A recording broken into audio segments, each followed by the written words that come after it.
Kajingmi kajinggenok nak keraj Nongpoh baka Nongpoh Town Committee kala kamtrai ka Jaka ka badan hakmat ka Nongpoh Town Shopping Complex kala penloi ka office u Deputy Commissioner bantung na kajing Tohkit ka ba udang ap mentai ya ka Kaiphod. Halor kani kajing kam jong keraj Nongpoh ka Nongpoh Town Committee kala depru ban ai da kajing ujor ya ka bala penlong ya u Deputy Commissioner Kyrwoh District u arpet upadai ban mi sekmat ban pensai kata haswa ban yo ya ka Kaiphod.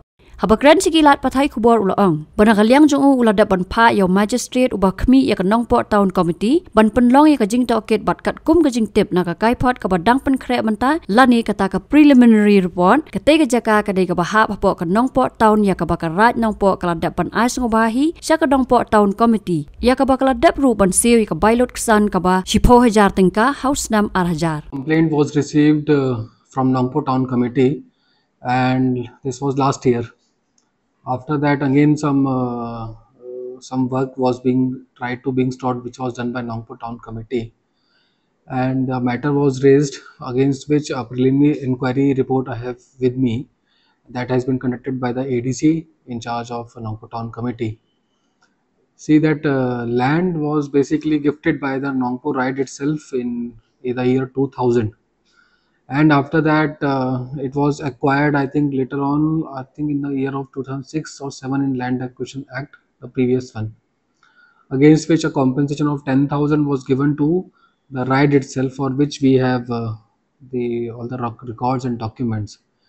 So, as per the preliminary report, it clearly shows, as per the map from the Urban Affairs Department, also it was clearly showed that this land belongs to the Nongpoh Town Committee. And although we are still conducting the inquiry, it's in the process. But prima facie, it appears that everything is with the Nongpoh Town Committee itself. And if there is any encroachment or anyone trying to take away the government land which was acquired as per that act, the necessary action will be taken accordingly. Habatin, page bahagi kishab, kashab plus F.